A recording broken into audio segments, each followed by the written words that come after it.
Hi friends, இன்றைக்கி நம்ம நல்ல ஹெல்த்தியான ஓட்ஸ் ரெசிபி தாங்க பார்க்க போகிறோம்.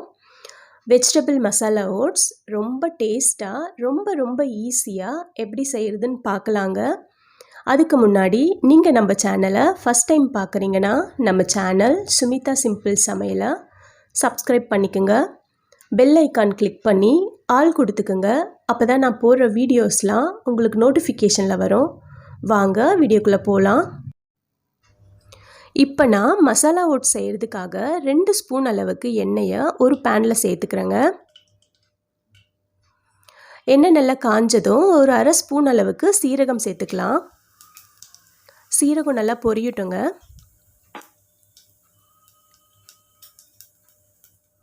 இப்போது ஒரு பெரிய சைஸ் வெங்காயத்தை நான் பொடியாக கட் பண்ணி வச்சுருக்கேன், அதை சேர்த்துக்கலாம்.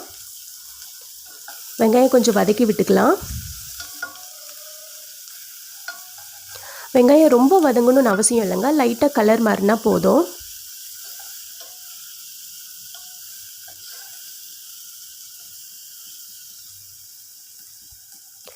அவ்வளோதாங்க. இப்போ நான் அரை ஸ்பூன் அளவுக்கு இஞ்சி பூண்டு பேஸ்ட் சேர்த்துக்கிறேன்.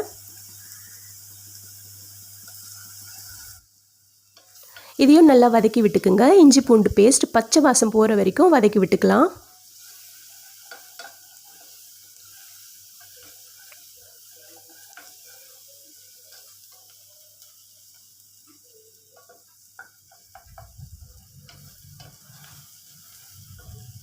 அவ்வளோதாங்க, நல்லா வதங்கிடுச்சு.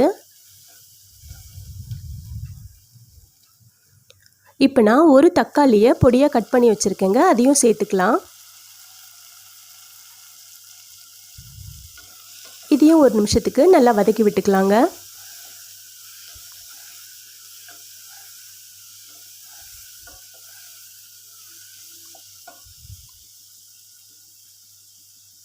அவ்வளோதாங்க, தக்காளி நல்லா வதங்கிடுச்சு. இப்போ நான் அரை கப் அளவுக்கு கேரட் கட் பண்ணி வச்சுருக்கேன், அதை சேர்த்துக்கிறேன். அரை கப் அளவுக்கு பீன்ஸும் கட் பண்ணி வச்சுருக்கேன், அதையும் சேர்த்துக்கலாங்க.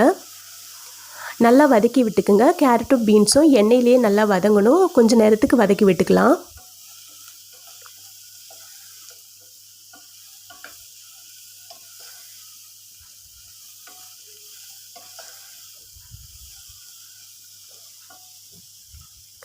இப்போது மூடி போட்டு ஒரு நிமிஷத்துக்கு எண்ணெயிலேயே வேகட்டுங்க. மூடி போட்டு வச்சிடலாம். ஒரு நிமிஷம் ஆயாச்சு. இப்போ பாருங்கள், இப்போ ஓரளவுக்கு கேரட்டும் பீன்ஸும் வெந்திருக்கும். இப்போ ஒரு வாட்டி மிக்ஸ் பண்ணி விட்டுட்டு நம்ம தேவையான அளவு மசாலா பொருட்கள் சேர்த்துக்கலாம்.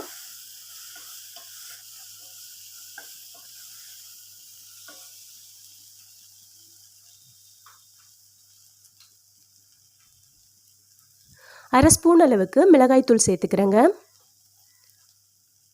1/4 ஸ்பூன் அளவுக்கு மஞ்சத்தூள் சேர்த்துக்கிறேன். அரை ஸ்பூன் அளவுக்கு கரம் மசாலா இல்லைனா பாவ் பஜ்ஜி மசாலா, சன்னா மசாலா இல்லைனா மேகி மசாலா, ஏதாவது ஒரு மசாலா சேர்த்துக்குங்க, ரொம்ப நல்லா இருக்கும் டேஸ்ட்டு. இப்போ இந்த மசாலாவையும் கொஞ்சம் வதக்கி விட்டுக்கலாங்க. மசாலா நல்லா வதங்கிடுச்சு. இப்போ தேவையான அளவு தண்ணி சேர்த்துக்கிறேன்.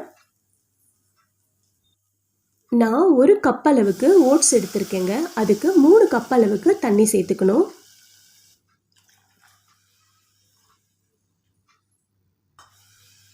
மூணு கப் அளவுக்கு தண்ணி சேர்த்தாச்சுங்க. ஒரு வாட்டி மிக்ஸ் பண்ணி விட்டுக்குங்க.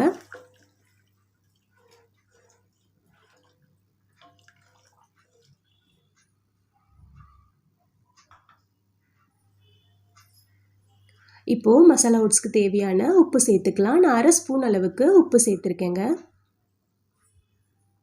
கொஞ்சமாக கொத்தமல்லி தழை கட் பண்ணி வச்சுருக்கேன், அதையும் சேர்த்துக்கிறேன். இப்போ இந்த மசாலா கொதிக்கட்டும், அதுக்கப்புறம் நம்ம ஓட்ஸ் சேர்த்துக்கலாம். நல்லா கொதிச்சு வந்துடுச்சுங்க. இப்போ நான் 1 கப் அளவுக்கு ஓட்ஸ் சேர்த்துக்கிறேன்.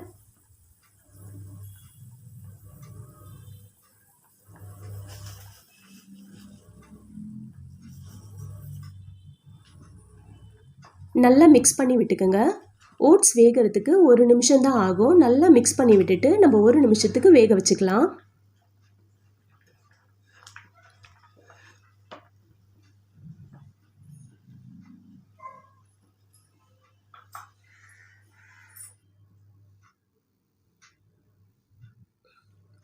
மூடி போட்டு 1 நிமிஷத்துக்கு வேக வச்சுக்கலாங்க.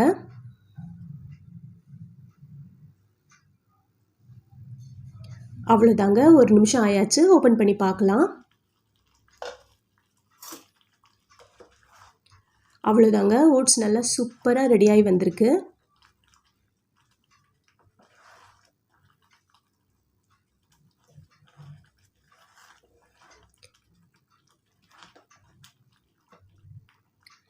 இப்போ நான் ஸ்டவ் ஆஃப் பண்ணிடுறேன்.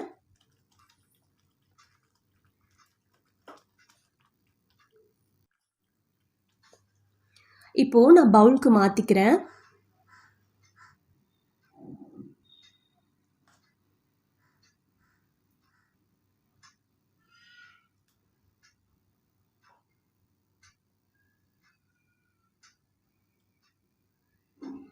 இது மேலேயும் கொஞ்சம் கொத்தமல்லி தழை தூவிக்கலாங்க.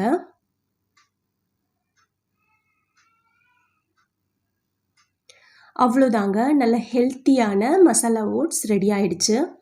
இந்த ஓட்ஸ் செய்கிறதுக்கு நமக்கு 5 நிமிஷம் தாங்க ஆகும். ஆனால் ரொம்ப டேஸ்ட்டாக இருக்குங்க. நீங்கள் டயட்டில் இருக்கீங்க, இல்லை வெயிட் குறைக்கணும்னு நினைக்கிறீங்கன்னா இந்த மாதிரி ஓட்ஸ் ரெசிபியெல்லாம் உங்கள் டயட்டில் சேர்த்துக்குங்க. அது உங்களுக்கு ரொம்ப ஹெல்ப்ஃபுல்லாக இருக்கும்.